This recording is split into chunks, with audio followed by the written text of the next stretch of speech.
Good morning, students. This class is a revision class of chapter 3, which is on page number 37. I'll explain this chapter to you and keep in mind that I'll not read each and every word of this chapter because you have already read this chapter. So listen me carefully, and if you have any confusion or query, then you can ask me on comment or on group. So, I'm going to explain part first of chapter 3, that is synthetic fibers and plastics. This chapter has some learning objectives, and they are: number 1, to know about synthetic fibers and their characteristics; number 2, to get knowledge about plastics, their uses and problems associated with their use. In previous class you have already understood that plant fibers are obtained from plants such as cotton and jute. Animal fibers are obtained from animals such as silk and wool. The fibers so obtained are spun into yarn and then woven and knitted into fabric, which is used to make clothes. Synthetic fiber cannot be Another class of fibers is called synthetic fibers, and synthetic fibers cannot be made only from plants or animals. Some chemicals, reagents or organic compounds is used by human in industries and laboratories. That's why synthetic fiber is also known as artificial or unnatural fiber or man-made fibers. Now come to the synthetic fibers. Before understanding these fibers, we have to understand the polymer. As you know, no wall can be built without bricks, or no garland can be made without braids. In the same way, no polymer can be made without a monomer. Monomer is the smallest unit of polymers. Two or more monomers are joined together to form a polymer. So the process of combining these monomer units into a large polymer is called polymerization. Monomers are either linked in a linear fashion or in a cross-linked fashion as shown in the figure 3.2a and figure 3.2b.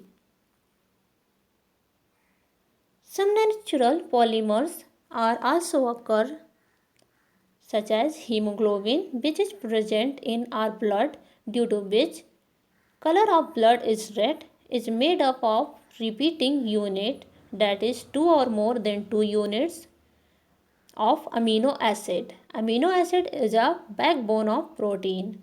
Now about cellulose. It is main constituent of cotton fiber because it is found from plant and made up of a large number of glucose molecules. Now examples of synthetic fibers. Number 1, rayon.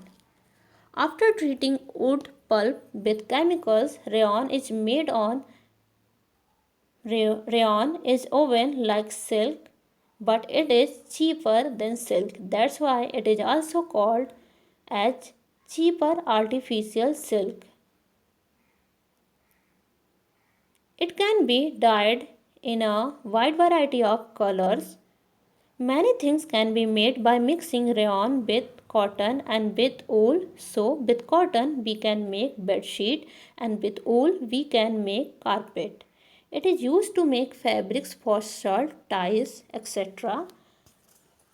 Rayon fibers are widely used. Semi-synthetic fibers means not completely categorized as synthetic fiber because it is derived from cellulose. Plant cell wall is made up of cellulose. So, rayon consists of plant cell wall and chemicals. That's why it is semi-synthetic fiber. It is shiny, luster and can absorb moisture too. Number 2, nylon.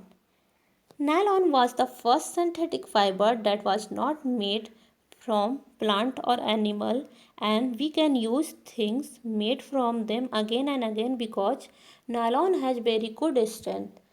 At very high temperature, the molten semi-liquid means half liquid nylon converts into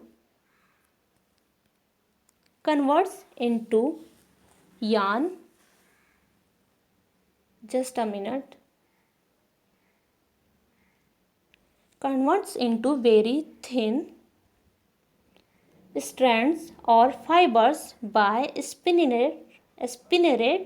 The fibers are then spun through a spinning wheel into yarn, you can say into thread, which is turned is woven into fabric. This procedure is actually performed to make all a variety of synthetic fibers. Since nylon is strong, elastic means stretchable, lightweight, lustrous means shiny, and easy to wash. It is used to make variety of articles such as clothes, socks, ropes, tents, parachutes, etc. Now third, polyesters. Polyesters is another synthetic fiber which is wrinkle resistant, means the fabric has been chemically processed to resist wrinkles and hold its shape. Tellurine and Dacron are the common varieties of this class of synthetic fibers, which are mixed with natural fibers to enhance their properties. Now we are going to discuss some types of polyesters. Number 1, terracotta, made of mixture of tellurine and cotton and is used for making dress material as shirts, etc. Number 2, terreole, made up of mixture of tellurine and wool and is used to make suit lengths. Number 3, terry silk, made up of mixture of tellurine and silk and is used to make dress material or saris, etc. PET means polyethylene terephthalate is a polyester used to making utensils, wires, film rolls, etc. Now fourth, acrylic. It is a substitute for natural wool, is dissolved in suitable solvents such as water, which is a universal solvent, and the solution is forced through spinneret to form fine filaments which are spun into yarns. The wool obtained from natural source is quite expensive, means costly, while acrylic offers a relatively cheap option which is available in a variety of colors and is more durable. It is also not affected by moisture, bacteria or chemicals easily. Acrylic fabrics are warm, soft, light, flexible, means stretchable, and are also known as Orlon or acrylon. They are easily knitted to make sweaters, shawls, socks, etc. So that's it for today. We will continue with this next class. So thank you class.